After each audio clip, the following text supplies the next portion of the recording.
अनेक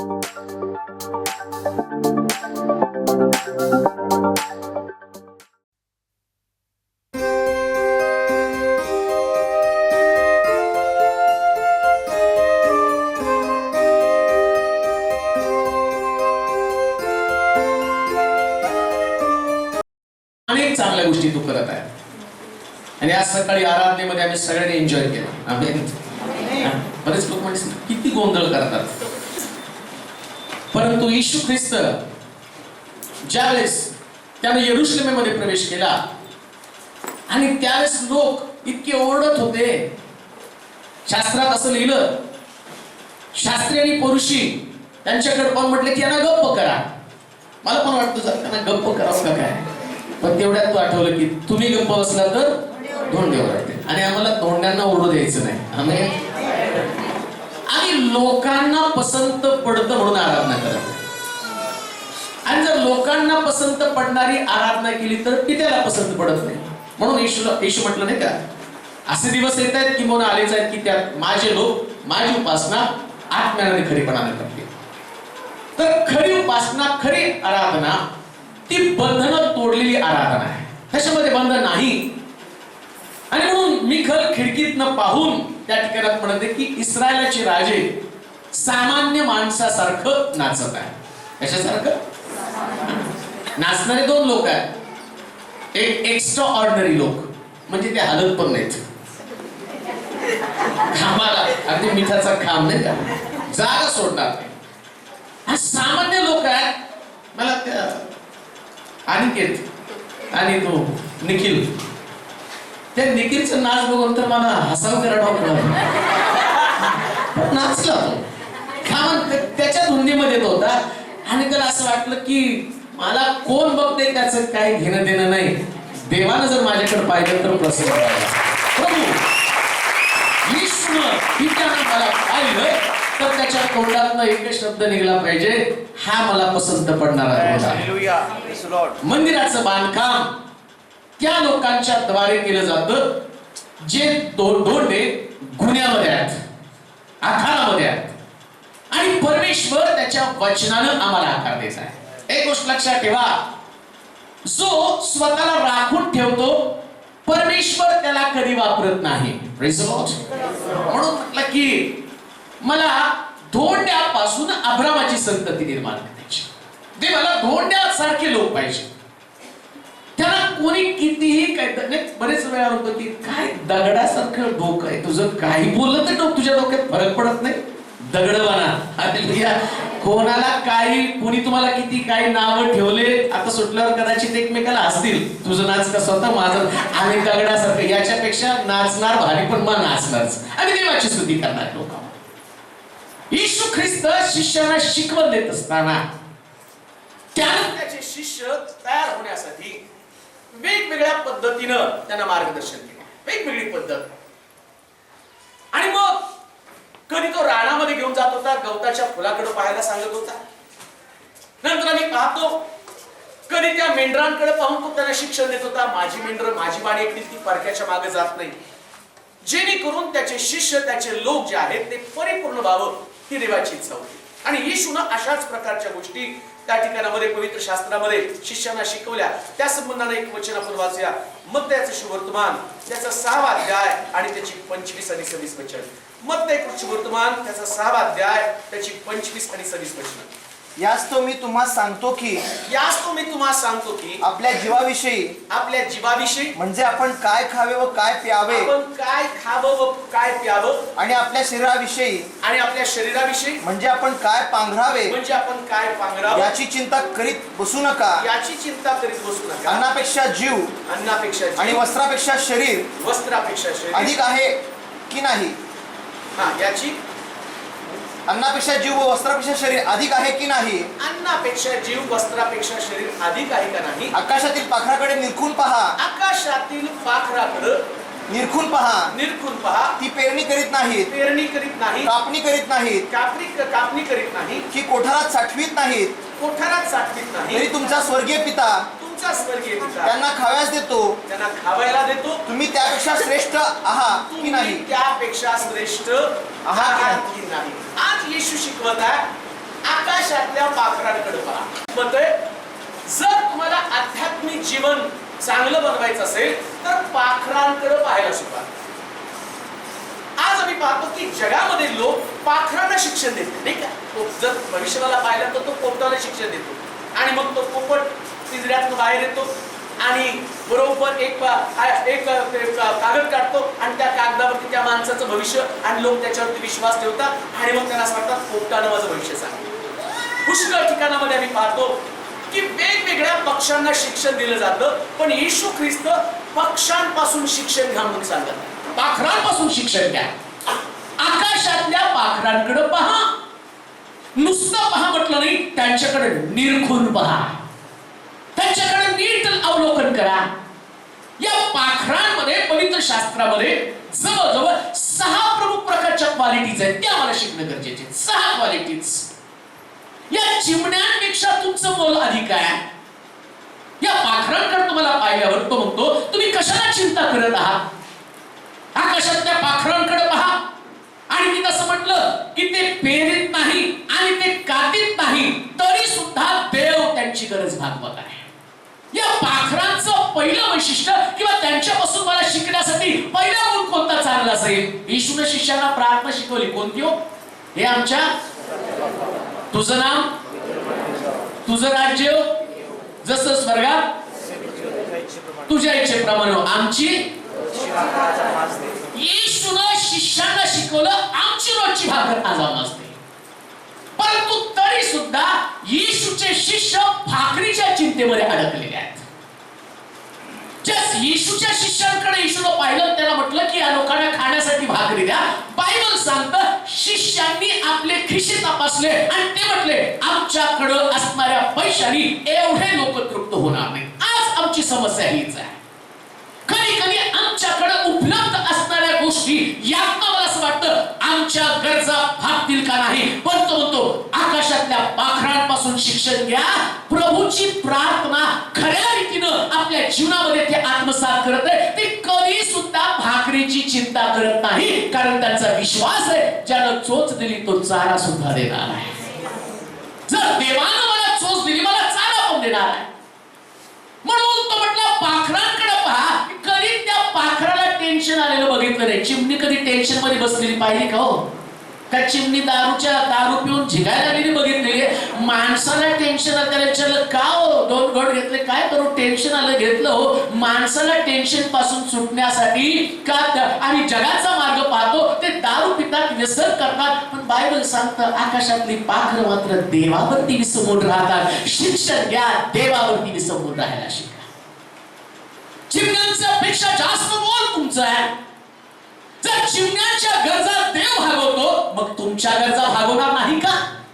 चिमण्यांना राहण्यासाठी घर तर नाही, परंतु तरी सुद्धा चिमण्या चिंताक्रांत नाही. प्रेज लॉर्ड म्हणाल का? घर नाही, चिंताक्रांत होऊ नका. मी तिथं आल्यावर त्या कावळ्याला सारखा हुसकतो. का माहिती का? तो कावळा आला ना, कुठं कुठं तारा आहे त्या तारा तोडून येतो कावळा. तो त्या ह्याच्यावर बसला, कपड्यावर दोरी घातली, त्या दोरीवरच आणि तो तंगूस आहे, तो तंगूस काढतो आणि घेऊन जातो. आणि मला मोठा प्रश्न पडला, हा घेऊन जातो कुठं? त्याला ठाऊक आहे माझ्याकडे घरट नाही, पण देवानं त्याला बुद्धी दिली. एक एक तंगूस काढून, एक एक तार काढून तो आपलं घरट बनवायला सुरुवात करतो. आणि तो इतका निश्चिंत असतो त्याच्या घरामध्ये, तो चिंता करत नाही, तो काळजी करत नाही. मग तो काय करतो? बायबल सांगतं न पेरता न कापता तो सुसाईड करत नाही. हो, आमच्या समोर एकच पर्याय जीवनामध्ये, हा तो म्हणजे सुसाईड. कधी पाहिलं का कुठल्या कावळ्याने फाशी घेतली, कुठल्या चिमणीने पेटवून घेतलं स्वतःला? आमच्या चिमण्या मात्र 12 महिने पेपर मध्ये स्फोट झाला, तो उडाला आणि रॉकेल मधलं पेटवून घेतलं, निराश झाले. काही चिमण्या नदीमध्ये जाऊन पडतात, पण त्या चिमण्या स्वर्गातल्या देवावरती अवलंबून राहतात. चिमण्यांपेक्षा तुमचं मोल, चिमण्यांपेक्षा तुमचं मोल अधिक आहे. मग चिमण्या चिंता करत नाही, तुम्ही का चिंताक्रांत आहात? जसं त्यांच्याकडे पाहिल्यावर ते शांत बसत आहे. सकाळी उठल्यावर त्यांना ठाऊक आहे दुसरं काही करत नाही. ते उठतात आणि देवाची स्तुती करायला सुरुवात करतात. त्यांना माहिती आहे की देवाची स्तुती केल्यावर सगळं काही मिळून जातं. हालेलुया. चिंता केल्यावर आयुष्य निघून जातं, पण स्तुती केल्यानं आयुष्य वाढतं प्रिया. चिमण्यापासून शिका. कितीही चिंता, किती काळजी तुमच्या समोर असलं, ह्या वचनाला तुम्ही डोळ्यासमोर आणा. ज्या देवानं मला घडवलं, चिमण्यांपेक्षा माझं मोल अधिक आहे. चिमण्यांची गरज भागवणारा देव माझी गरज भागवल्याशिवाय राहणार नाही. चिमण्यांपेक्षा माझं मोल अधिक असताना परमेश्वर माझ्यासाठी महान कृत्य करेल. परमेश्वर माझ्यासाठी अद्भुत गोष्ट करेल. आणि परमेश्वर या गोष्टी आमच्यासाठी करत असताना शास्त्र सांगतं चिमण्यांपेक्षा तुमचं मोल अधिक आहे. सोडून द्या चिंता.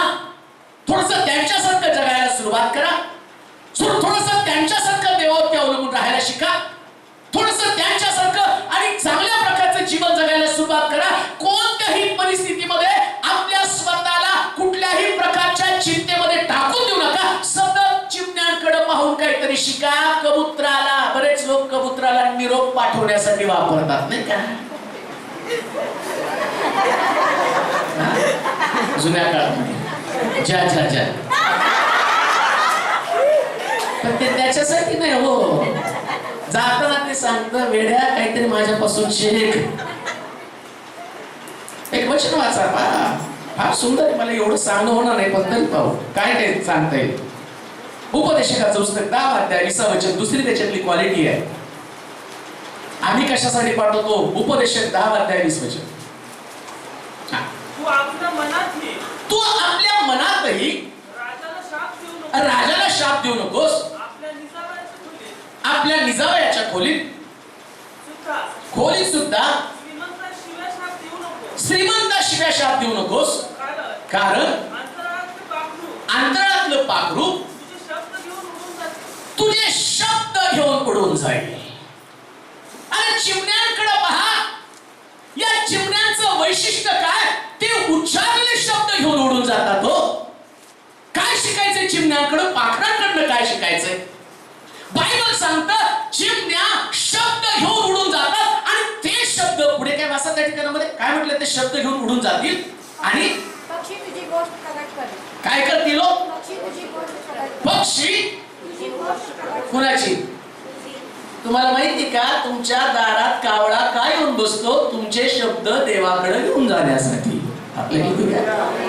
आम्ही म्हणतो पूर्वज आले. पूर्वज नाही, बातमीदार आहेत ते.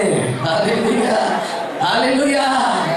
कावळा शिवत नाही. मेल्यावर कावळा वाट बघत असतो. एक तरी याच्याबद्दल तुम्ही अपशब्द बोला. मी बोलताना बरेच लोक बोलताना म्हणतात कसला हट्टी माणूस आहे. जाताना मग त्रास दिला, आता मेल्यावर पण सुटायला तयार नाही, अजून पण शिवायला तयार नाही.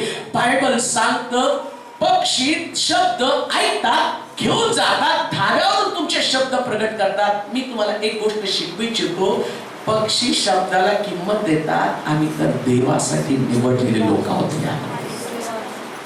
जर पक्षी शब्द घेऊन जाऊन आणि धाग्यावरून प्रगट करतात, जे शब्द कदाचित शिलाशापाचे शब्द असतील, असे शब्द ज्या शब्दाच्या द्वारे राजाची निंदा, राजाविषयीचे अपशब्द, धनवानाविषयीचे अपशब्द पक्षी जाऊन प्रगट करतात. आमचा देव हा सगळ्यात मोठा धनवान देव आहे. आणि याच्याविषयीचे शब्द काय पक्षी घेऊन जातात? देवाचे शब्द, पवित्र शास्त्रातली वचनं. ईश म्हटला मार्ग, सत्य, जीवन मीच आहे. तुम्ही माझ्यामध्ये, माझी वचनं तुमच्यामध्ये राहतील. तुम्ही विपुल फळाल. देवाचा शब्द म्हणजे पवित्र वचन आहे. जर पक्षी शब्दाची घोषणा करतात, तुम्ही आणि मी देवाचं वचन ऐकल्यावर किती लोकांसाठी ती घोषणा करतात, किती लोकांना जाऊन देवाचं वचन सांगतात. पक्षी सुद्धा देवाचं वचन ऐकून शब्द घोषित करत आहे. आता तुमची आणि माझी वेळ आहे. आम्ही त्या पक्षांपासून शिकावं. ऐकलेलं वचन जाऊन कुठंतरी घोषित करूया आपल्या हातात. नुसतं वचन ऐकणं आमच्यासाठी महत्वाचं नाही. नुसतं वचन ग्रहण करणं किंवा वचनाकडे कान देणं महत्वाचं नाही. वचनाची घोषणा करणं सुद्धा महत्वाचं आहे. पवित्र शास्त्र सांगतं पक्षी शब्द घोषित करत आहे. आकाशातल्या पाखरांकडे पहा. ज्ञानी व्यक्ती आहे. ज्या व्यक्तीनं देवापासून ज्ञान घेतलं, त्या ज्ञानी व्यक्तीने हे शब्द त्या ठिकाणात नमूद केलं. आकाशातील पाखरं शब्दाचं महत्व जाणत आहेत. प्रिया, शब्दाचं महत्व ते जाणतात. देवाचं वचन तुमच्याकडे असताना या शब्दाचं महत्व तुम्ही जाणलं का? इतकं मौल्यवान वचन तुमच्याकडे असताना हे शब्द तुम्ही पाखरांप्रमाणे उडून गाऊन कुठेतरी घोषित करत आहात का? कुठेतरी जाऊन सांगत आहात का? कोणीतरी व्यक्ती तुमच्या शब्दाने वाचणार आहे. कोणीतरी व्यक्ती त्या शब्दाने तुमच्या आणि तुमच्या मुखातल्या शब्दाने त्याचं जीवन बदललं जाणार आहे. असा एक व्यक्ती आणि ते शब्द तुम्ही ती व्यक्ती त्या पाखरासारखं वचन घेऊन पुढे जाऊया. उडा पाखरांसारखं. कधी रामवाडी, कधी लिंबईवाडी, कधी कुमठा नाका. आमेन. एका ठिकाणी नाही, असं नाही आमच्याकडे भांडण असते एरियामध्ये नाही का. त्या आमचं आपलं जे कुत्र आहे चर्च, त्याला मी फिरायला घेऊन जातो. बरेच दिवस मला कळत नव्हतं. तो ठराविक ठिकाणी आल्यावर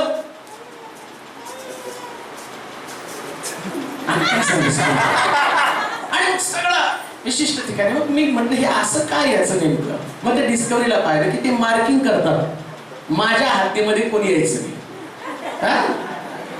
तो हद्द ठरवतो. आणि म्हणून पवित्र शास्त्र सांगितलं कुत्र्याला स्वर्गाच्या राज्यात का तो हद्द ठरवतो. पाखरांचं मनानं पाखरांना हद्द नाही. आकाशामध्ये स्वच्छपणे ते विहार करतात. त्यांचं लक्ष एकच आहे, आज मी इथे आहे तर मी दुसरीकडे जाऊन सुवार्ता गाजवितो. तुमची सुवार्ता तुम्ही मर्यादित ठेवू नका. पाखरांप्रमाणे महाराष्ट्र नव्हे, भारत देश नव्हे, जगाच्या कानाकोपऱ्यात तुम्हाला सुवार्ता घेऊन जायचंय. आणि सुवार्ता घेऊन जात असताना कोणत्याही परिस्थितीमध्ये स्वतःला सॅच्युरेट करू नका. असं म्हणू नका माझा उपयोग माझ्या मंडळीसाठीच बाबा. आम्ही म्हणाले का म्हणू नका की पास्टरने फक्त ह्याच मंडळीला चालवावं. आम्ही म्हणा एक दिवस आणखी कुठं तर घेऊन जाईल. आम्ही म्हणा मर्यादित ठेवू नका. कारण मी बोलतो त्या विषयाला म्हटलं आहे तोवर संधी साधून घ्या. म्हटलं आम्ही तुम्हाला सोडणारच नाही. मी म्हटलं असाच आलिशा म्हटलं त्याच्या डोळ्यात कधी गेला मी तुम्हाला सोडणार नाही. मरणानं नाही मी तुम्हाला आणि तुमच्याकडेच लक्ष ठेवलं आणि सगळं केलं. म्हटलं तसं म्हणण्याच्या ऐवजी असं म्हणा आपल्याकडे असणाऱ्या आपल्याचं दुप्पट वाटा मला द्या आणि ते फायदेशीर आहे. सांगण्याचं तात्पर्य आकाशातली पाखरं देवाचं वचन घेऊन जात आहे. तुम्हाला आणि मला देवाचं वचन घेऊन जात आलं पाहिजे. वचन घेऊन जा. पाखरं शिकवत आहे वचन घेऊन जाण्याविषयी. पाखरं शिकवत आहे स्वार्थ घेऊन जाण्याविषयी. पाखरं शिकवत आहे एका ठिकाणात दुसऱ्या ठिकाणात जाण्याविषयी. आणि पाखरांचं मुलानं काय म्हटलं काय करत आहे ते वाचूया ते वचन पुन्हा. आपल्या मनातही कुठल्या गोष्टी ओळखतात पाखरं. बोला की पाखरं कुठल्या गोष्टी ओळखतात. आमच्या कानात ओरडलं तरी आम्हाला कळत नाही. पाखरं मात्र मनातल्या गोष्टी सुद्धा जाणून घेतात. Praise God. हालेलुया. देवाचं वचन तुमच्या कानावरती पडलं ते समजावून घ्या. पाखरं मनातल्या गोष्टी ओळखत आहेत. आपल्या निजावयाच्या खोलीत सुद्धा श्रीमंत शिव्याशाप देऊ नकोस. अंतरातलं पाखरू चुकून सुद्धा आपल्या निजावयाच्या खोलीत सुद्धा मनातल्या मनात स्पष्ट नाही. मनातल्या मनात जरी बोललो ना तरी सुद्धा पाखरू येतं बरोबर. मला माहित नाही तिथं फुलपाखरू असेल. हालेलुया. ते पण असेल आणि तुम्ही बोललेला शब्द ते घेऊन जाईल आणि काय करेल. अंतरातलं पाखरू तुझे शब्द घेऊन उडून जाईल. पक्षी तुझी गोष्ट प्रगट करील. पक्षी तुझी गोष्ट प्रगट करेल. पक्षी कोणत्याच गोष्टी लपून ठेवत नाही. आकाशातल्या पाखरांकडे पहा आणि ते कोणत्या गोष्टी मनामध्ये लपून ठेवत नाही. ते प्रत्येक गोष्ट प्रगट करत आहे. मग तुम्हाला देवाचं वचन सांगितलं तुम्ही लागणारं वचन प्रगट करता आणि तुम्हाला जे पसंत पडतं तेवढंच प्रगट करता का. आमच्याकडे सगळं वेगळं असतं नाही का. दारू पिणारा व्यक्ती आहे म्हणतो दारू पिणं पाप आहे. आम्ही सांगतो दारू पिणं पाप आहे कारण घरात दारू पिणाऱ्या व्यक्तीचा गोंधळ आम्हाला सहन होत नाही. दारू पिणं जितकं पाप आहे संसाराची चिंता करणं तितकंच मोठं पाप आहे. हालेलुया. एक वचन झाकायचं दारू पिणं पाप आहे आणि दुसरं वचन संसाराच्या चिंता करणं पाप आहे. संसाराच्या चिंता आणि म्हणतो दारूबाज लोकांना स्वर्गाच्या राज्यात प्रवेश नाही आणि येशू म्हणतो संसाराच्या चिंता करणाऱ्याला पण स्वर्गाच्या राज्यामध्ये प्रवेश नाही. मग कोणत्या गोष्टी तुम्ही झाकत आहात. पाखरू मात्र कोणत्या गोष्टी झाकत नाही. सगळी वचनं स्वीकारतात. होय देवाच्या लोकांनो देवाच्या वचनामध्ये कुठला भेद करू नका. प्रत्येक वचन आमच्यासाठीच आहे. प्रत्येक वचनानं आमचं आत्मिक जीवन घडलं पाहिजे. प्रत्येक वचनानं आमचं परिवर्तन घडलंच पाहिजे. प्रत्येक वचन आमच्या डोळ्यामध्ये अंजन घालण्यासाठी पाखरं उघडपणाने देवाचं वचन स्वीकारतात. उघडपणे देवाचं वचन स्वीकारा आणि उघडपणे गाजवा. मर्यादित करू नका. आकाशातल्या पाखरांकडे पहा, ते शब्द घेऊन उडून जातात. शब्द घेतले आता उडा. शब्द घेऊन बसू नका. शब्द घेऊन मर्यादित राहू नका. देवाचं वचन स्वीकारलं, आता पाखरांसारखं उडावं. असं म्हटलं पाहिजे, शिलोची पाखरं सगळीकडे दिसायला लागली. हालेलुया. काय बोललं पाहिजे, लोकांनी तुमच्या नेम धरून बसलं पाहिजे, चिमणीला शूट करतो म्हणून. हालेलुया. आणखी असं खूप सांगण्यासारखं त्याच्यामध्ये असं म्हटलं की पारधासाठी, या पाखरासाठी पाश मानला जातो. चिमण्यानो, एवढी सेवा करा, एवढी सेवा करा की सगळ्या पाळकांनी तुमच्याविषयी पाश मांडला पाहिजे, तुमच्या त्यांना तुमच्या जाळ्यामध्ये ओढण्यासाठी. पण ही पाखरं इतकी हुशार आहे, दुसऱ्याच्या जाळ्यात कधीच अडकणार नाही. उलट ती येताना बाकीच्या चिमण्या घेऊन येतील. Hallelujah, hallelujah, hallelujah. बायबल सांगतं की आमचा देव आम्हाला शिकवत आहे, आकाशातल्या चिमण्यांकडे पहा, पाखरांकडे पहा. ते चिंता करत नाही, ते कुठल्या प्रकारची काळजी करत नाही, ते कधी दुःखी नसतात, कधी निराश नसतात, आणि कोणत्याच चिमण्या कधी भांडताना दिसत नाही. दिसतात का? दिसतात का? कधीतरी भांडतात. आता काही लोकांनी चिमण्या भांडताना बघितल्या, बरोबर मला आठवलं. थोडं फार होतो, थोडं फार होत, थोडंफार चिमण्यानी भांडावं, पण एवढं भांडू नये. आकाशातल्या पाखरांकडे पहा, चिमण्यांकडे पहा, ते शब्द घेऊन उडत आहेत. तुम्ही शब्द घेऊन उडणारे लोक बना, देवाच्या वचनाची घोषणा करणारे लोक बना. त्यानंतर आणखीन एक वचन वाचू. या चिमण्यांसंबंधानं, या पक्षांसंबंधानं काय म्हटलेले, स्तोत्र 104 आणि त्याचं 12 वचन. स्तोत्र 104:12 फार सुंदर वचन आहे. ते शब्द घेऊन उडतात, ते चिंता करत नाही. त्यांच्यापासून आम्ही शिकायचं, कोणत्याही परिस्थितीमध्ये चिंता न करता देवावर अवलंबून राहावं. त्यांच्याजवळ आकाशातील पक्षी बस्ती करतात, वृक्षांच्या फांद्यावरून गातात. कुणाजवळ ते पक्षी बस्ती करतात माहिती का? तिथं असलेलं वन पशूच्या शेजारी ते बस्ती करतात. कुठं? म्हणजे वाघाच्या बाजूला ते चिमण्या थांबतात. समजा आमच्या बाजूला वाघ बांधला, मला नाही वाटत कोण गाईल का? कोण गाणार आहे? ईश्वरक्त जय, ईश्वरक्त जय, रक्तम जयम, रक्तम जयम, रक्तम जयम. तुमचा दारू पिणारा मुलगा, तुमचा दारू पिणारा नवरा तुमच्या घरामध्ये आहे, तुमच्या शरीरामध्ये रोग आजार आहे, आजाराचं श्वापद तुमच्या शरीरात तुमच्या बाजूला बांधलेलं आहे, तुमचं बीपी भरपूर वाढलेलं आहे, तुमची शुगर खूप वाढलेली आहे. आता अश्विनीने सांगितल्याप्रमाणे ताप शरीरामध्ये भरपूर आहे, आणि त्यावेळेस सांगितलं जातं हे श्वापद बाजूला आहे. त्यावेळेस आमच्या मनामध्ये येतं की आज चर्चला न जाता घरीच बसून प्रार्थना केलेली बरी आहे. पण बायबल सांगतं चिमण्या फांदीवरती बसून देवाची स्तुती करू लागतात. हालेलुया. ते किती अडचणी समस्या असले, श्वापद बाजूला असलं तरी सुद्धा त्यांनी परमेश्वराची स्तुती करणं इतरांना बंद केलेलं नाही. त्यांना कोणताही पशु त्यांच्या आराधनेपासून त्यांना वंचित करू शकत नाही, आराधना करण्यापासून त्यांना आणि कुठल्या प्रकारे रागू शकत नाही, अडखळ करू शकत नाही. त्यांना माहिती आहे देवानं आम्हाला घडवलं, आणि म्हणूनच देव त्यांच्या गरजा भागवतो. का कुठली चिमणी उपासणाऱ्याने मेली नाही, कोणता कावळा भुगबळीने मेला नाही. आमची माणसं पटापटा मरतात, पण कावळे चिमणे मात्र मरत नाही. ते बिनधास्त सगळीकडे फिरत असतात, आणि त्यांना खायला भरपूर मिळतं. का? त्यांना माहिती देवाला कसं संतुष्ट करायचं. बाजूला श्वापद बांधलेले, पण श्वापदाची काळजी करत नाही. तिथं असं म्हटलं वनपशूच्या बाजूला ते घर करून राहतात, आणि वनपशूकडे ते पाहून म्हणतात ज्या देवानं आम्हाला घडवलं त्याच्या मी स्तुती करतो. का? कारण तो देव आमचा सच्चा चरवा आहे, तो आमचा खरा मेंढपाळ आहे, तो आमचा खरा गरजा भागवणार आहे, तो आम्हाला अन्नाचा पुरवठा करणार आहे, तो आमच्या चोचीमध्ये चारा घालणारा देव आहे. आणि म्हणून चिमण्या देवाची स्तुती करतात, पाखरं देवाची स्तुती करतात. कारण मी वाचत असताना थोडस हसत होतो. 4 वाजता दुपारी थोडस पडाव म्हटलं नाही, कावळ्या सारखं ओरडतो. तो पण ड्युअल आवाजामध्ये, लेडीज अँड जेंट्स. मलाही माहित होतं, आमच्या आईने सांगितलं, अरे बघ म्हटले तो मेल फिमेल. म्हटलं तो काय ऑर्केस्ट्रा आहे का असं दोन गायला वेगवेगळ्या. आणि एक दिवशी खरंच जाऊन पाहिलं तर तो एकदा लेडीज आवाजात ओरडायचा, एकदा जेंट्स आवाजामध्ये.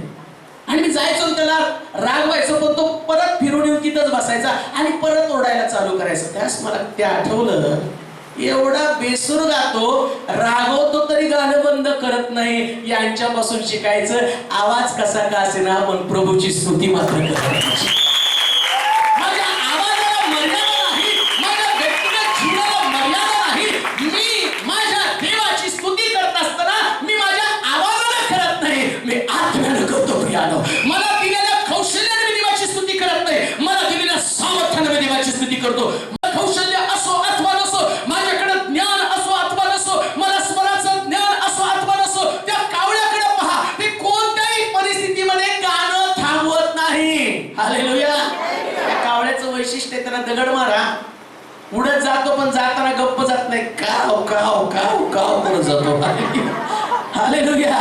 जाताना सुद्धा तो म्हणतो, तुझ्या नाकावर ठेचून मी गातच जाईल, कारण मला माझ्या देवाला संतुष्ट करायचंय, मला माझ्या देवाला प्रसन्न करायचंय. आकाशातल्या पाखराकडे पहा, ते फिरत नाही, खातीत नाही, पण परमेश्वराची स्तुती करतात. देवाच्या लोकांनो, ज्यांच्याकडे स्वर नाही ते गातात. देवानं तुम्हाला किती सुंदर स्वर दिलेला आहे, किती विशेष प्रकारे तुम्ही गायलं पाहिजे. देवानं तुमच्या पोटात कौशल्य दिलं, किती विशेष प्रकारे देवाची स्तुती केली पाहिजे. आकाशातल्या पाखरांपासून शिका.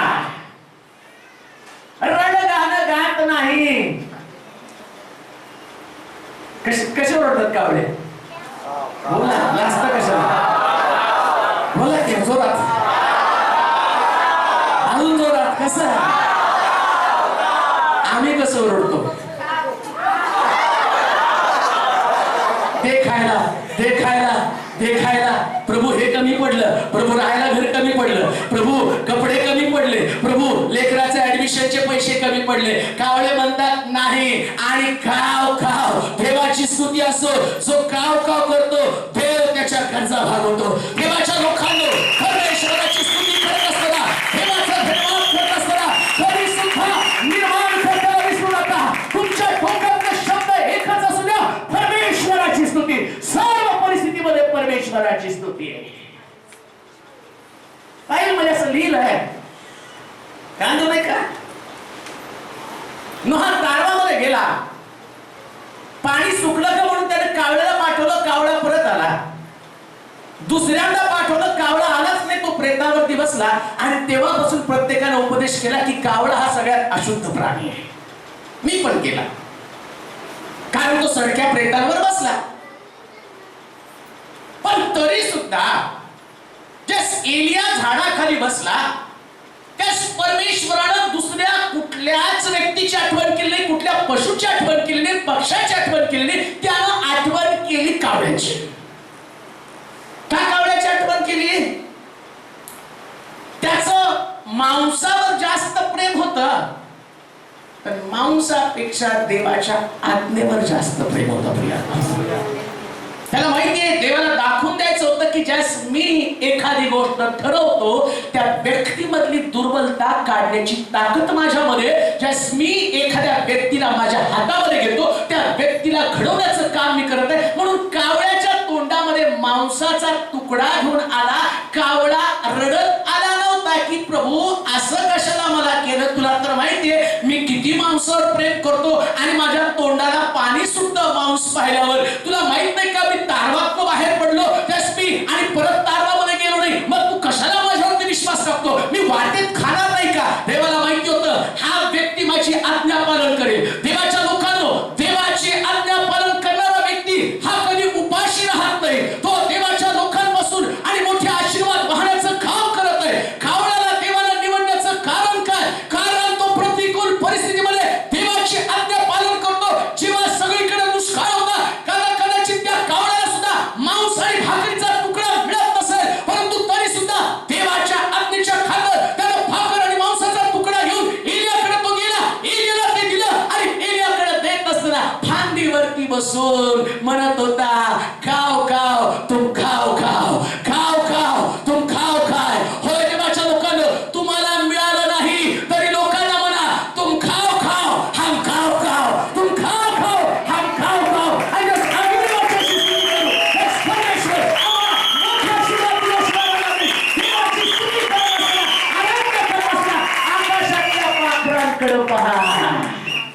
पाखरांकडे.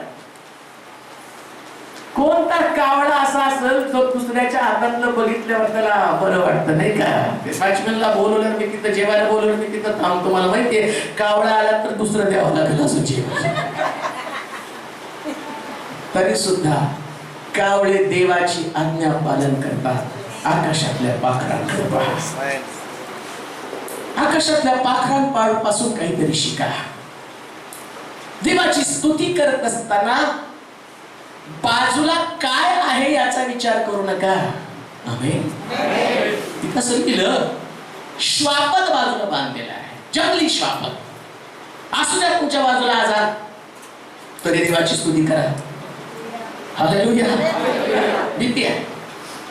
कदाचित चर्चला येताना आदल्या दिवशी वाढलेलं असतं. श्वापद आहे तरी आम्ही परमेश्वराच्या मंदिरात येतो, देवाची स्तुती करतो. कारण आम्ही शिकलो कावळ्यापासून, आमचा आजार मरणासाठी नाही, देवाच्या गौरवासाठी आहे. आणि जे आजारपणात घरी राहतात त्यांचा आजार बरं होण्यासाठी नाही, मरणासाठी आहे. आमेन म्हणा. आमेन म्हणा जोरात, म्हणजे घरी तर राहणार नाही. हालेलुया. जो आजारपणामध्ये प्रभूच्या घराकडे येतो आणि तो परमेश्वरापासून आशीर्वाद मिळवतो, श्वापद बाजूला बांधले. वाचा त्या वचन पुन्हा. ते सर्व वनपशु प्यावयाला पाणी पुरवतात. त्यावर रानगाडे आपली तहान भागवतात. रानगाडे आपली तहान भागवतात. त्यांच्याजवळ आकाशातील पक्षी वस्ती करतात. आकाशातील पक्षी वस्ती करतात. ते वृक्षांच्या फांद्यावरून जातात. वृक्षांच्या फांद्यावरून गातात. ते म्हटलं रान पशूच्या बाजूला वस्ती करतात. कुठं करतात तो? आम्ही तो म्हणतो शांतीचा असू दे प्रभू, प्रॉब्लेम कुठला? सकाळी उठला प्रभू समस्या नको आहे, आता उठलं बीपी त्रास शुगर सगळं येशूच्या नावात निघून जाऊ दे. आणि तेवढ्यात येतं बीपी शुगर. आणि बीपी शुगर वाढल्याबरोबर पहिला शब्द सगळ्याला सोडून माझ्याच मागं काय? त्यांचं कमी होतं, माझं कसं वाटतं? रान पशु तुझ्या बाजूला आहे, कारण तुला देवाची स्तुती करायची म्हणून. तुला निवडलंय देवाची स्तुती, देवाचं गौरव, देवाचं धन्यवाद करण्यासाठी. कधी कधी एखादा प्रॉब्लेम, एखादी समस्या सगळ्यांकडे ठीकठाक असतं, पण तुमच्याकडे सिंहासारखी मोठी समस्या आहे. तुमचा प्रश्न सगळ्यांपेक्षा मोठा आहे. तुमची अडचण जगातल्या लोकांपेक्षा भयानक आहे. आणि तो खाली बसलेला सिंह आणि डरकाळ्या फोडत आहे, पण जेवढ्या जोरात ओरडेल तेवढ्या जोरात तुम्ही देवाची स्तुती करा. एवढं ओरडू द्या त्याला, किती जोरात ओरडायचं. तुमचा प्रश्न किती जोरात ओरड करत नाही, करू द्या त्याला. प्रश्न देवाच्या लोकांचं गौरव होण्यासाठी प्रश्न आहे, देवाच्या लोकांचा नाश व्हावा यासाठी प्रश्न नाही. आजारपण देवाच्या लोकांच्या गौरवासाठी, देवाच्या लोकांचा गौरव आणि कोणी काढून देऊ शकणार नाही. पण त्याच्यासाठी काय केलं पाहिजे? फांदीवरती वस्ती करून राहा, फांद्यांवरती राहा. येशू ख्रिस्त म्हणतो, मी खरा द्राक्षावळ आहे, माझा बाप माळी आहे, आणि जो फाटा माझ्यामध्ये राहतो आणि मी त्याच्यामध्ये राहतो, तो आपल्याच्यानं मी फुल देतो. जर आमची वस्ती फांदीमध्ये ख्रिस्तामध्ये असेल तर लक्षात ठेवा, किती मोठा सिंह असेल तरी आम्हाला घाबरण्याचं कारण नाही. का? कारण आम्हाला ठाऊक आहे जगात आहे त्याच्यापेक्षा आमच्यात आहे तो मोठा आहे. आमच्यात आहे तो मोठा आहे. मग एवढ्या मोठ्या देवाचे तुम्ही लेकर असताना घाबरण्याचं कारण काय? हो, माझ्यामध्ये तो आहे का? फांदीवरती वस्ती करून राहत आहात. मी ते वाचत असताना कावळ्याचा विचार मी केला. आवाज सगळ्यात घाणेरडा, पण सगळ्यात बेस्ट वर्षी पर तोच आहे. चिमण्यांना दगड मारलं की चिवचिव करायचं बंद करतात आणि गपचूप जातात. तुम्ही किती अभ्यास करता माहित नाही, पण मी बघतो सगळं आणि सगळ्या गोष्टी साठवतो, त्याच्यावर उपदेश तयार करतो. कावळ्याला तुम्ही दगड मारा, काही पण करा, आणि कानात बोट घातले तर तो दोरीवर उचलतो. तिथं कुठंतरी आम्ही त्या हे काय म्हणतात सळी सोडलेली आहे, आणि त्या सळीवर जाऊन तो देवाची उपासना करतो. मी ते शिकलो. ज्याला उपासना करायची तो चांगल्या जागेची अपेक्षा करत नाही. किती खडतर ठिकाण असेल तरी तो उपासना करतो. चांगल्या स्थितीमध्ये उपासना करणारे लोक कदाचित शांतीमध्ये जीवन जगणारे लोक आहेत, पण खडतर परिस्थितीमध्ये उपासना करणारे लोक परमेश्वर तुम्हाला शिकवत आहे, खरोखर तुम्ही त्या पाखरांपासून काहीतरी शिकलेला आहात. आकाशातल्या नाही, पण परमेश्वराची स्तुती करणं कधी बंद करत नाही. किती चांगले लोक आहेत. त्यांना सकाळी उठल्यावर नांगरणीची काळजी नाही. आम्ही नांगरणी घेतो म्हणून आम्हाला नांगरणीच करावी लागते. सकाळी उठल्यावर सगळ्यात अगोदर जाग, मला काही झालं तर ती 5:30ला जाग येते. त्यात एवढा चिवचिवाट असतो, एवढे पक्षी ओरडतात आणि ते सांगतायत की देवानं रात्रभर चांगलं झोप दिली, आता सकाळी अन्न शोधायचंय, अन्न, आणि त्या अन्नाला कुठंतरी, आणि आता असं म्हणत नाही की आता पेरणी करायची, कापणी करायची, नांगरणी करायची, कोठारात चालवायचं. कोठाराची वाट पाहत नाही, पेरणीची वाट पाहत नाही, कापणीची वाट पाहत नाही. ते काय करतात, सकाळी उठल्याबरोबर देवाची स्तुती करत करत परमेश्वर चांगला दिवस आपल्या प्रभूने दिला, दाखवला, याबद्दल देवाचा धन्यवाद कर. आपल्या दिवसाची सुरुवात करतात. देवाच्या लोकांनो, चिंतेला दिवसाची सुरुवात करू नका, स्तुतीला दिवसाची सुरुवात करा. आणि व्यर्थ आणि तुमच्या डोक्यामध्ये खटखटी असू देऊ नका. मुखातला शब्द देवाला धन्यवाद देणारा शब्द असू द्या. कोणत्याही प्रकारे चिंताग्रस्त होऊ नका. लेकरांच्या चिंता करू नका, नवऱ्याच्या चिंता करू नका, ऑफिस मधल्या बॉसच्या चिंता करू नका, तुमच्या शेजाऱ्यांच्या चिंता करू नका, नातेवाईकांच्या चिंता करू नका, आणि जास्ताना तुमचा सावकार त्याची पण चिंता करू नका. आम्ही म्हणाला का? मग सावकार श्वापदाप्रमाणे बाजूला बांधलेला, त्याच्याकडे बघून म्हणायचं, देने को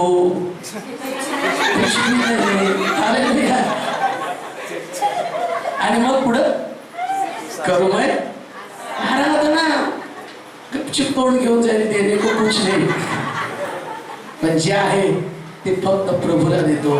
ज्या देवानं तुम्हाला घडवलं तो देव अद्भुत देव आहे. पाखराने ओळखला, पाखर ओळखला. आकाशातले पाखर फांदीवरती बसून, वनपशूच्या बाजूला बसून परमेश्वराचा धन्यवाद देतात. कोणताही दोष निर्माण करण्याला देत नाही हो. कावळ्यानं कधीच म्हटलं नाही मला काळ का केलं, का तो असं पण म्हटलं नाही त्या चिमणीकडे पाहून तुला किती सुंदर केलं, मला किती सुंदर. त्याला माहिती आहे मी तुझ्यापेक्षा सुंदर आहे, कारण मला पण कावळी नाही. काय त्याला त्या चिमणी बरोबर नाही लग्न करायचं, त्याला कावळीने बरोबरच लग्न करायचं. तो स्वतःच्या सौंदर्याकडे पाहून प्रभूला एकच म्हणतो, एवढं छान तुम्हाला बनवलं. कधी म्हणत नाही प्रभू असला आवाज का दिला. तो म्हणतो जसा आवाज आहे त्याच्यामध्ये देवाचं गौरव करा, जसं आहे तसं प्रभूचं गौरव करा. ज्या घरामध्ये तुम्ही आहात त्या घरामध्ये प्रभूचं गौरव करा. जसं तुमचा परिवार आहे त्या परिवारामध्ये तुम्ही देवाचं गौरव करा. ज्या स्थितीमध्ये तुम्ही आहात त्या स्थितीमध्ये तुम्ही देवाचं गौरव करा. ज्या आजारामध्ये तुम्ही आहात त्या आजारामध्ये देवाचं गौरव करा. ज्या दुर्बलतेमध्ये तुम्ही आहात त्या दुर्बलतेमध्ये देवाचं गौरव करा. एक्स्ट्रा ऑर्डिनरी गोष्ट प्रभूकडनं मागू नका. देव तुम्हाला त्या स्थितीमध्ये कशासाठी ठेवतो, यासाठी की जेणेकरून त्या स्थितीमध्ये तुम्ही कशा पद्धतीने देवाला धन्यवाद देत आहात. कधी चिमण्या म्हणत नाही प्रभू आम्हाला दुर्बल तू काय केलं, अशा प्रकारचं जीवन काय दिलं की आमच्या पाठीमागं 6-12 महिने ससाना लागलेला आहे, 12 महिने कोणतरी खार आमच्या पाठीमागं लागलेली आहे. त्या चिमण्याला माहिती आहे त्यांचे शत्रू कितीतरी मोठे, ते त्यांच्या डोक्यावरती खिडक्या घालत आहे, त्यांच्या पाठीस ते लागत आहे, पण जाताना सुद्धा तो ससाना ती खार त्यांच्या पाठीवर लागलेली असताना सुद्धा परमेश्वराचं गौरव करणं ते सोडत नाही. रोजच्या दिवसामध्ये परमेश्वराची स्तुती करत आहे. चिमण्यांपासून पाखरांपासून शिका. किती शत्रू पाठीमागे लागला तरी सुद्धा परमेश्वराचं धन्यवाद करणं आमच्या मुखात कधी थांबणार नाही. आम्ही स्तुती करणार, आम्ही देवाचं गौरव करणार, अनेकच करणार. लागला किती मोठा प्रश्न तुमच्या पाठीमागे लागत आहे, किती मोठी समस्या तुमच्या पाठीमागे आहे, तुमच्या डोक्यावरती खार असेल, घाबरू नका.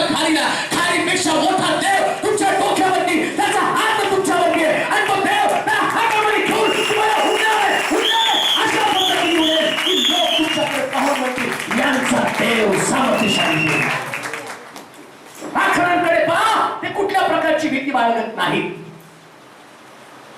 दिवस उजडल्यावर चिमण्यांना भीती आहे. त्यांना माहिती की माझा शत्रू माझ्यावरती दबा धरून बसलेला आहे, कोणतरी मला पकडणार आहे. म्हणूनच ती चिमणी काय करते, वाचूया स्तोत्र 84 त्याचं 1 ते 4 वचन. फार सुंदर वचन आहे. कसं तिने तिच्या भीतीपासून सुटका मिळवलेली. स्तोत्र 84 1 ते 4. हे सेनाधीश परमेश्वरा, तुझी निवासस्थाने किती रम्य आहेत. माझ्या जीवाला परमेश्वराच्या अंगणाची उत्कंठ लागली आल्यासून तो झरत आहे. तो झुरत आहे. माझा जीव माझा जीव व देह माझा देह जिवंत देवाला जिवंत देवाला हर्षाने आरोळी मारत आहे. हर्षानं आरोळी मारत आहे. हे सेनाधीश परमेश्वर सेनाधीश परमेश्वरा, माझ्या राजा माझ्या राजा, माझ्या देवा माझ्या देवा, माझ्या वेद्यांजवळ माझ्या वेद्यांजवळ चिमणीला घट्ट करावयास चिमणीला घट्ट करावयास आणि निवडीला आपल्या पिलांसाठी कोठे बांधावयास आपल्या पिलांसाठी कोठे बांधावयास स्थळ मिळाले आहे. स्थळ मिळालं आहे. तुझ्या घरात राहणाऱ्यांची केवढी तुझ्या घरात राहणाऱ्यांची केवढी धन्यता. धन्यता. चिमणीला माहिती माझ्या मागे शत्रू लागलेला आहे. आमच्याकडे पण शत्रू आहे. आजारपण आहे, आर्थिक प्रश्न आहे, व्यसनाचे प्रश्न आहे, भविष्याची चिंता, नोकरीमधलं अपयश आहे, जीवनामधलं अपयश आहे, कितीतरी अपयशाच्या गोष्टी आमच्या बाजूला आहेत. परंतु अशा परिस्थितीमध्ये जागा कुठे आहे, कुठे आम्ही धंद करत आहोत. चिमणीपासून शिका. तिला माहिती सुरक्षित ठिकाण कोणतं, तर परमेश्वराच्या वेदीजवळची जागा. तिच्या शत्रूपासून जर तिला वाचवायचं तर तिला माहितीये मला देवाच्या मंदिरामध्ये तिथं परमेश्वरानं जागा दिली. माणसं राहायला तयार नाही, पण देवानं पक्षांना बोलवलं, येऊन राहा माझ्या जवळ. आज मनुष्य स्वतःला सुरक्षित जागा शोधत आहे. मी कुठं सुरक्षित राहील. परवा दिवशी मागच्या एक महिना कधी विशाल त्या एका चावी बनवणाऱ्याला घेऊन आला आणि त्याला विचारलं त्या चावी बनवणाऱ्याने, तू काय करतो रे? कारण त्याने 3-4 वेळा चावी आरोलन बनवल्या. 150 रुपये प्रमाणे त्याचं. तो म्हटलं मी चावी बनवता बनवता किती लाखाचा? 20 लाखाचा. 20 लाखाचा फ्लॅट घेतला म्हटलं. आणि तो बऱ्याच गोष्टी सांगा, ते नाही महत्वाचं. 20 लाखाचा फ्लॅट घेतला, त्यातली ती गोष्ट फार महत्वाची आहे. तू काय करतो रे? आणि तो म्हटलं काय नाही, मी आमचे पास्टर आहेत त्यांच्याबरोबर जातो, लोकांना देवाचं वचन सांगतो. आणि त्यांनी कशी करत आहे एवढ्या तरुणपणा तू हा मार्ग कशाला धरलास रे? नाही म्हटलं हा मार्ग खूप चांगला आहे, शांतीचा मार्ग आहे. मग तो म्हटलं तू धन्य आहेस, एवढ्या तरुण वयामध्ये हा मार्ग धरला. माझा एक मित्र आहे म्हटला, आणि तो मित्र एका मुलीवर प्रेम करत होता. खूप प्रेम केलं, खूप तिच्यासाठी वस्तू घेतल्या, सगळं काही तिला दिलं. आणि एक दिवशी त्या मुलीनं दुसऱ्या आणखी एका मुलाला प्रेमामध्ये अडकवलं आणि माझ्यावर पण प्रेम करत होती, त्याच्यावर प्रेम करत होती. आणि त्याने ते पाहिलं, खूप निराश झाला. आणि मग त्याला असं वाटलं नेमकं काय करावं. आणि मग तो मित्र, तो म्हटलं माझा मित्र थिएटरमध्ये गेला आशिकी 2 आणि तो पिक्चर लागला आणि त्या पिक्चरला दारू पिऊन जाऊन बसला, कारण प्रेमामध्ये हरलेला आहे. त्याला असं वाटलं की आता तिथे गेल्यावर माझं दुःख हलकं होईल. पण तिथं जे शब्द त्याच्या कानावरती पडत होते, फसवणूक फसवणूक, धोका धोका धोका. आणि शेवटी माहित नाही नेमकं काय झालं, पण त्याच्यात तो हिरो काहीतरी गोळी घालून घेतो आणि तो मेला. तो मेल्यावर तो पण घरी आला, दारूच्या नशेमध्ये, प्रेमामध्ये हरलेला व्यक्ती घरात आला, दार बंद केलं, पंख्याला दोरी लावली आणि फास घेऊन मेला. कारण सुरक्षा तिथं नाही, सुरक्षा मात्र परमेश्वराच्या वेदीजवळ, देवाच्या मंदिरामध्ये. तो देवाच्या मंदिरामध्ये तो कधी सुद्धा निराश होत नाही, तो कधी हताश होत नाही. किती मोठा शत्रू पाठीस लागला, अपयश, निराशा, हतबलता, असहाय्यता या गोष्टीनं तो खचून जात नाही. त्याला जीवन संपवावं लागलं आणि तो म्हटला किती चांगला मार्ग तो निवडला. या मार्गामध्ये सुरक्षा आहे. वेदीला, वेदीजवळ चिमणीसाठी घरट आहे. कुठे आहे तुमचं घर? पाखरांकडे पहा. आकाशातली पाखरं पेरीत नाही, कातीत नाही. शत्रू पाठीमागे लागला, त्यांना कळतं सुरक्षित जागा कुठं? परमेश्वराच्या वेदीजवळ. कोराच्या पुत्राने ते शिक्षण घेतलं, त्यांच्या लक्षामध्ये आलं आणि म्हणून कोराचे पुत्र सुद्धा त्या चिमण्यांपासून, त्या कोळीपासून लक्षात गेलं की मला सुरक्षित राहायचं तर देवाच्या मंदिरात गेलं पाहिजे. तुम्ही धन्य लोक आहात, परमेश्वराच्या मंदिरात तुमची लेकरं आहे, म्हणून तुमचे लेकरं सुरक्षित आहे. चिमण्यांपासून सुरक्षा तुम्हाला शिकणं गरजेचं आहे. काही झालं तरी लेकरांना ओढत ओढत चर्चला घेऊन या. आम्ही म्हणाल का घरी थांबतो म्हटलं तर ठेवायचं नाही. काय माहिती घरात अजून एक आशिकी लागलेला असेल, काय सांगतात नाही. सैतान या दिवसामध्ये लोकांना फक्त सुसाईड आणि सुसाईड करायला वापरत आहे. कोणताही शब्द मनुष्याच्या अंतःकरणामध्ये असा आघात करून जातो, असं घर करून जातो की ती गोष्ट त्याला करण्यासाठी भाग पाडली जाते. मग किती चांगली गोष्ट, मी घरामध्ये असणं. किती सुरक्षित जागा आहे परमेश्वराच्या मंदिरामध्ये, त्याच्या पवित्र गाभाऱ्यामध्ये. आणि ते पाखरांना कळतं, आम्हाला कळत नाही का? आता मनुष्य बनत आहे, ग्लोबल वॉर्मिंगमुळे थोड्या दिवसामध्ये जग नष्ट होणार आहे. मग ते म्हटले चला आपण चंद्रावरती जाऊन घर बांधू, मंगळावरती जाऊन घर बांधू. त्याला असं वाटतं चंद्रावरती आणि मंगळावरती जागा सुरक्षित आहे. नाही. स्तोत्रामध्ये म्हटलं तू आकाशात चढला तर मी तिथं आहे. तू समुद्राच्या खोल तळाशी गेला, समुद्राच्या खोल तळाशी जरी हॉटेल बांधलं, समुद्रात भूकंप होईल, हॉटेल उद्ध्वस्त होईल, परंतु जे परमेश्वराच्या मंदिरामध्ये आहे ते सदा सुरक्षित राहतील. आणि म्हणतो म्हटलं पाण्याच्या आशापासून खांबाखुमारीपासून तो तुझा बचाव करेल. जो परात्पराच्या गुप्तस्थळी बसेल तो सर्व समर्थाच्या सावलीमध्ये असेल. देवाच्या लोकांनो, सगळ्यात सुरक्षित ठिकाण जगातलं आज जर खोल असेल हे मंदिर, हे देवाचं मंदिर, हे देवाचं मंदिर. या मंदिरासाठी सुरक्षा जगात तुम्हाला कुठं सापडणार नाही. हे ठिकाण आहे. या ठिकाणामध्ये कुठला रोग, व्याधी, निराशा, अपयश, बिझनेस फेल्युअर काही नसतं. इथं काय असतो? या आनंद ही आनंद आहे. हालेलुया. इथं आल्यावर सगळे आनंदी होतात नाही का?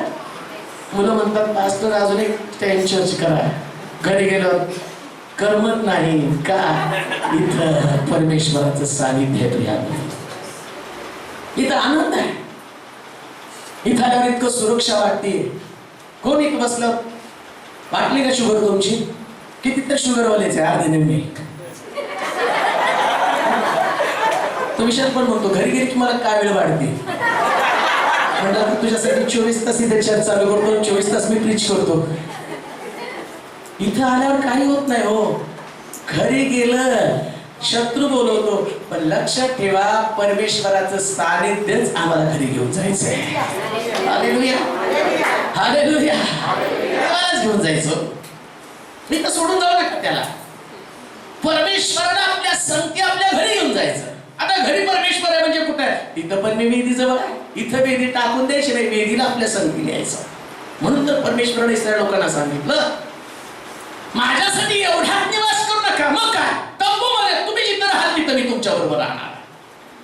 देवाला आमच्या बरोबर राहायला आवडतं. आमच्या घरामध्ये पण प्रभू आहे. तिथं वेदी लगेच प्रार्थना करायची. काय प्रार्थनेची वेदी तुमच्याकडे आहे का? चिमण्यासारखं प्रश्न आला की वेदीच बजा प्रार्थना करा. एकदा का तुम्ही प्रार्थनेची वेदी मजबूत केली, कोराचे पुत्र म्हणतात तुझ्या जवळ राहणाऱ्यांची केवढी धन्यता. आशीर्वादित कोण आहे? चिमण्या. कोण आशीर्वादित आहे? आणि त्यांना माहित नाही ते आशीर्वादित आहेत. पण बायबलमध्ये म्हटलं आशीर्वादित खात्रीशीर असणारी एकच व्यक्ती आहे, ती म्हणजे चिमणे. हालेलुया. नुकती तीच नाही तर सगळी त्यांची जमात. कारण एक चिमणी असती तर बरं झालं असतं नाही का? नाव दिलं असतं चिमणी दिलोरे म्हणून. मग तेलोरेची चिमणी आशीर्वादित झाली असती नाही हो. हालेलुया. आमच्या शिरीषला एवढा चिव चिव करायला लागलं असतं. आज त्यांनी सांगितलं नाही चहा बनवत होतो ते ऐकलं मी हसायला लागलो. चहासाठीच तुला आणलं, घरामध्ये करून दोन तोड्याचे 4 हात केले, तुला चहा बनावा लागतो. चिमणी, एक चिमणी नाही, परमेश्वर सगळ्या चिमणीच्या जमातीला आशीर्वादित करत आहे. जे परमेश्वराच्या घरामध्ये राहतात ती चिमणीची जमात आहे. जे प्रभूच्या घरात आहेत ते चिमण्या आहेत. म्हणजे प्रभूच्या घरात नाहीत ते कोण आहेत? कावळे नाही. कावळे पण देवाच्या घरातच आहेत. आपण काय जोड्या लावत नाही का? विरोधार्थी शब्द खेळत नाही. पाखरं परमेश्वराच्या घरात राहतात. मग कोण आहे तिथं? असं म्हटलं मगाशी वाचून दाखवलं. श्वापद, हिंस्र पशु जो बाजूला बांधलेला आहे. चिमण्या मात्र झाडावरती बसून स्तुती करत आहे, आराधना करत आहे, धन्यवाद देत आहे, गौरव करत आहे. आणि म्हटलं वेदीजवळ राहणारं घर करणारे ते धन्य. धन्य ते लोक जे परमेश्वराच्या घरामध्ये आहेत. चिमण्या धन्यवादी झाल्या. आता त्यांना धन्यवादित होऊ द्यायचं नाही. आम्ही धन्यवादित होणार आहोत. आम्ही धन्यवादित होणार. चिमण्यासारखं प्रभूच्या घरामध्ये धन्यवादित म्हणजे आशीर्वादित. आणि आशीर्वादाची व्याख्या म्हणजे अनंतकालचं जीवन. आशीर्वाद म्हणजे आनंद. आशीर्वाद म्हणजे शांती, आशीर्वाद म्हणजे घर, आशीर्वाद म्हणजे पती, त्यांचं लग्न नाही झालं त्यांना हा पत्नी पण ते नुसते चिमण्याला कावड्यांना काय नाही का, चांगली पत्नी, चांगलं घर, चांगली नोकरी, शाळेमध्ये चांगले पर्सेंटेज, पण केव्हा परमेश्वराच्या घरात याल तेव्हा सगळं चांगलं असणार. कधीच नाही हो. देवाच्या घरात येणारा व्यक्ती, परमेश्वराच्या सानिध्यातला व्यक्ती असं म्हणू शकत नाही प्रभूनं माझं काही चांगलं केलं नाही. नाही हो, परमेश्वराच्या घरात नाही म्हणून ते शब्द माझं चांगलं झालं नाही. आशीर्वाद का नाही? परमेश्वराच्या घरामध्ये नाही. म्हणून तुझ्या सानिध्यात राहणाऱ्यांची केवढी धन्यता. वाचू ते वचन, फार सुंदर आहे. चिमण्यांपासून किती सुंदर शिकण्यासारखं आहे. हे सेनाधीश परमेश्वरा, माझ्या राजा, माझ्या देवा, तुझ्या वेल्यांजवळ चिमणीला घट्ट करायला, निवडीला. निवडी काय करते हो? चिमणी स्वतः घट्ट बांधते, निवडी काय करते? निवडी चिमणी सारखं तुम्हाला घट्ट बांधायचं आणि निवडी सारखी पिलं देवाच्या घरात आणायची. आम्ही म्हणाल का? जोरात आम्ही म्हणावं. तुमची लेकरं परमेश्वराच्या घरात असली पाहिजे. शिका त्यांच्यापासून. आणि कधी कधी म्हणतो नाही हो, त्याला देवाची आवडच नाही. चिमणी का निवडीस नाही, मी येतो पण त्यांना थोडस अडचण येते आणि त्याला घरी ठेवलं, तिला घरी ठेवलं. फटके मारून घेऊन या देवाच्या सानिध्यामध्ये. Praise Lord, praise Lord. जर आशीर्वादित व्हायचं, आशीर्वाद तुमच्या खिशात घेऊन जाणार नाही, घरी गेल्यावर असं देता येणार नाही. घ्या आशीर्वाद. नाही हो, होते जुन्या करणार. दाढी नाचायचा, नाचता नाचता आशीर्वाद झाला, लेकरांना आशीर्वाद द्यायचं. देवाने बघितलं ही दाविदाची लेकरं फार आडदान झालेली आहे आणि परमेश्वरानं बघितलं बापच येतो, मुलगा येत नाही, आईच येते, मुलगी येत नाही. देवानं म्हटलं आता तसं नाही. चिमण्या आणि त्या निळव्या स्वतःची लेकरं त्यांच्यासाठी तिथं घर बांधतात, त्या घरामध्ये लेकरांना सुरक्षित ठेवतात, वेलीजवळ सुरक्षित ठेवतात. धन्य तुम्ही माता आणि पिता, तुमची लेकरं जर परमेश्वराच्या मंदिरात आहात तर बायबलमध्ये सांगितल्याप्रमाणे यू आर ब्लेस्ड पीपल. मग तुम्ही आशीर्वादित लेकर आहात, आशीर्वादित लोक आहात, कारण तुमची लेकरं देवाच्या मंदिरात, परमेश्वराच्या सानिध्यात, त्याच्या समक्षतेमध्ये याच्यासारखा चांगला आशीर्वाद दुसरा कोणताच नाही. शास्त्रात दिल्याप्रमाणे परमेश्वराची लेकरं त्याच्या घरामध्ये आहेत. निळवीपासून शिक्षण घ्या, लेकरं परमेश्वराच्या घरामध्ये. शेवटची गोष्ट वाचूया. मत्तयाचं शुभवर्तमान 13वा अध्याय 4थं वचन. मत्तयाचं शुभवर्तमान 13वा अध्याय 4थं वचन. मत्तय 13:4. आणि तो पेरीत असता काही बी वाटेवर पडलं, पाखरांनी येऊन ते खाऊन टाकले. काय शिकायचं पाखरांकडनं? बी पडलं की खाला. हालेलुया. पाखरं वाट बघत नाही, आता बी पडलं. ती चिमणी म्हणते का नाही, कावळा उपाशी त्याने येऊन खाऊ द्या. नाही, आज ते टिटवीचा हक्क आहे, ठीक आहे. आमच्यावर पण बी पडतं, पण आम्ही म्हणतो हे त्याच्यासाठी, हे याच्यासाठी, हे त्यांनी खाल्लं पाहिजे, हे यांनी खाल्लं पाहिजे. नाही हो, वचन माझ्यासाठी आहे, मला ते ग्रहण करायचंय, मला ते आशीर्वादित व्हायचंय. माझ्यासाठी देवाचं वचन आहे आणि देवाचं वचन उघडं पडू देऊ नका. हालेलुया. वचन माझ्यासाठी आहे, मला बदल करायचा, मला परिवर्तन करायचं. कोणतं सुद्धा वचन वाया जाऊ देऊ नका. पडलं की खायचं. हो हालेलुया. पडलं की खायचं. ती पक्षी जे ते एका घरात कधीच येत नाही. असं का तुमच्या ओळखीची चिमणी दररोज तुमच्याकडे येते? नाही. कधी कधी म्हणतो आमची चिमणी इकडे कशी काय? आमच्या चिमण्यांनो कधी कधी दुसऱ्यांची सभा चालली तिकडं पण जावं. हालेलुया. वचन कुठं मिळेल तिथं जा आणि खा. कुठं मिळेल तिथं खा.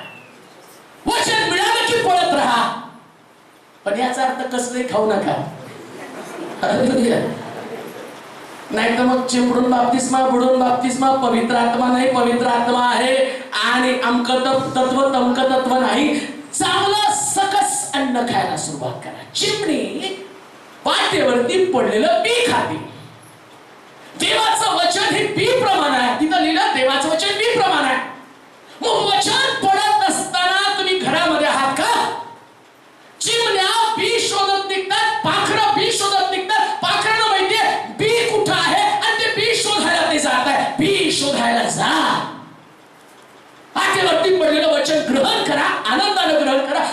पायदळी तुडू देऊ नका देवाच्या लोकांवर.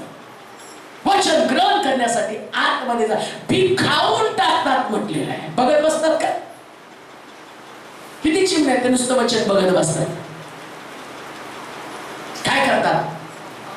आतमध्ये घालतात. वचन पाहू नका, नुसतं वाचू नका हो. मग काय? आतमध्ये जाऊ द्यायचं, त्याला आतमध्ये काम करू द्यायचं. आणि एकदा का वचन आतमध्ये गेला की बदल, परिवर्तन नक्की होत.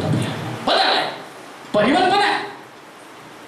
आकाशातल्या पाखरांकडे पहा, ते जर रस्त्यावर पडलं तर ते बी खाऊन टाकतात. देवाचं वचन खाण्यासाठी या बायबल स्टडीला टाकलं जातं वचन.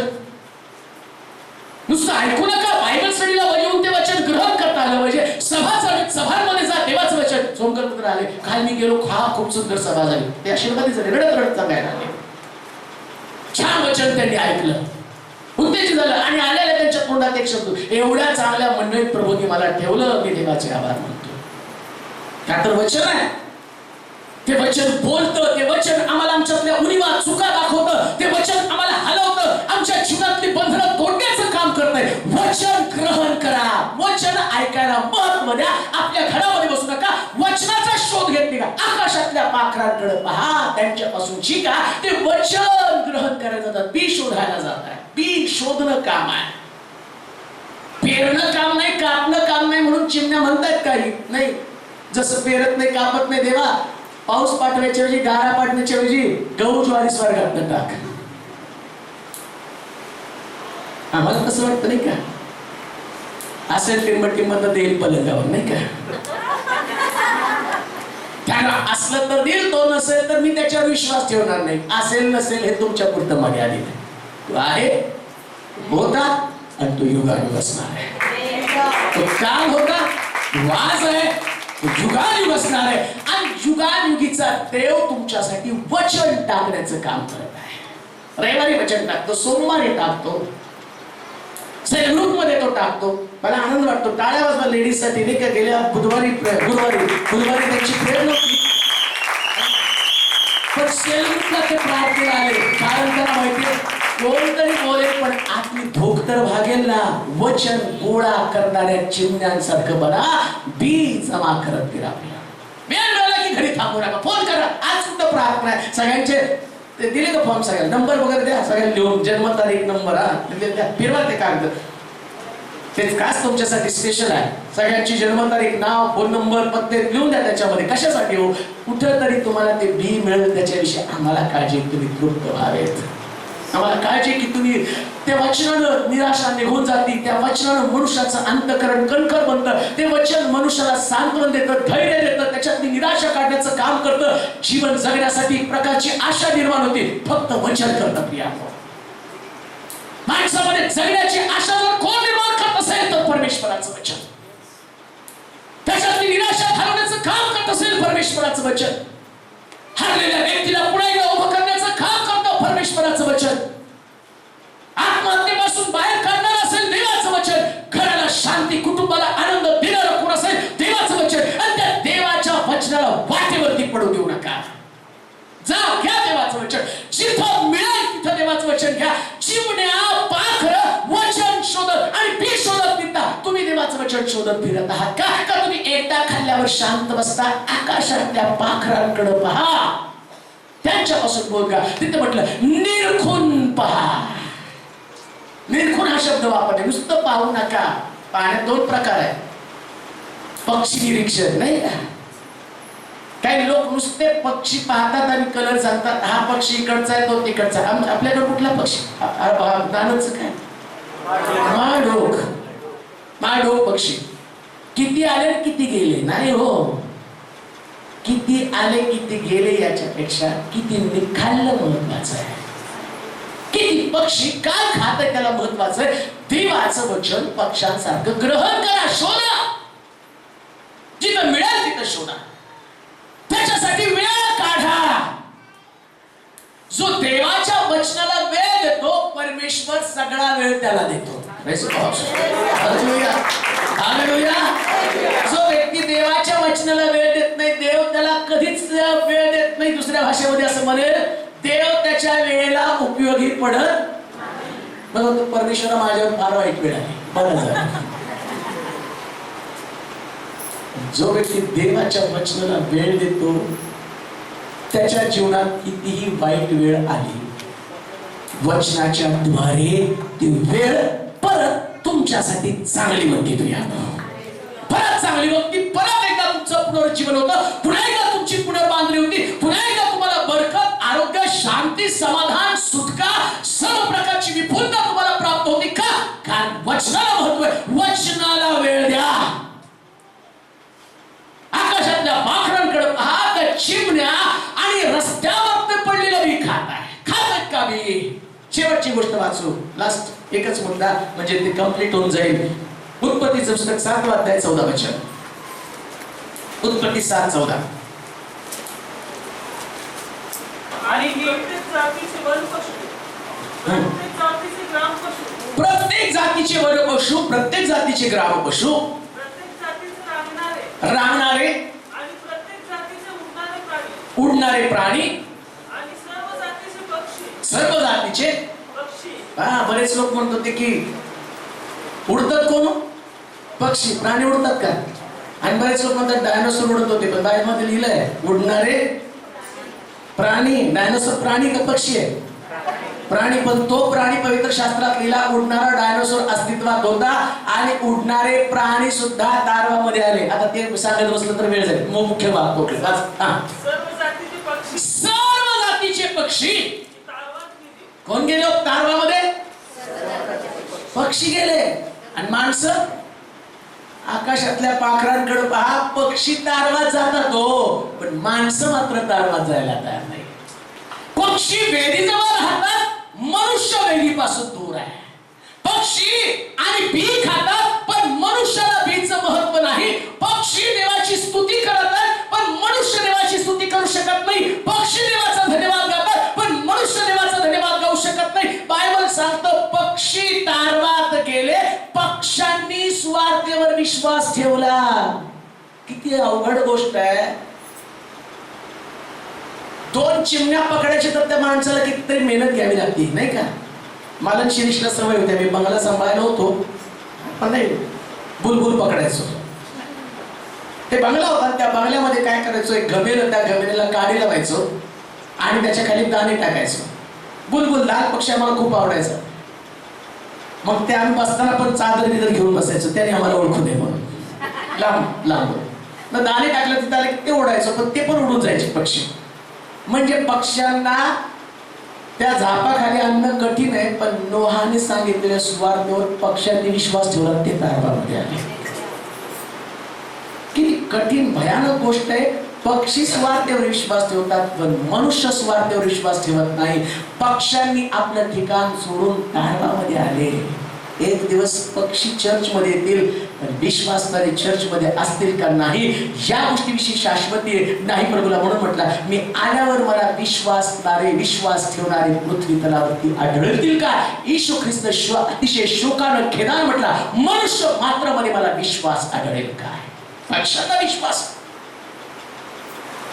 40 दिवस 40 रात्र पाऊस पडणार, यावर कोणी विश्वास ठेवला नाही. पण आकाशातली पाखरं नोहा कुठंतरी वचन सांगत असताना पाखरांनी ऐकलं, महाप्रलय येणार आहे, जोड्या जोड्याने या म्हटल्यावर पाखरं तारवात जाऊन बसली. तारवाला दार खिडक्या होते. नोहानं काय तिथं आणल्या दार बंद केलं नाही, ते बाहेर सुद्धा पडले नाही. जोपर्यंत पाऊस संपत नाही आणि जगाचा न्याय जात नाही, तोपर्यंत पक्षी तारवात राहिले. जोपर्यंत येशू येत नाही तोपर्यंत तारवात राहिलं. म्हणजे बायबल सांगतं त्या ठिकाणामध्ये देवानं मानवाची आठवण केली, त्यानं तारवाचं दार उघडलं, खिडकीचं दार उघडलं आणि मग पक्षी बाहेर आले. जोपर्यंत आणि देव येऊन त्या पक्ष्यांची सुटका करत नाही तोपर्यंत पक्षी तारवाच्या बाहेर गेले नाही. देवाच्या लोकांनो, पक्षापासून शिका. येशू ख्रिस्त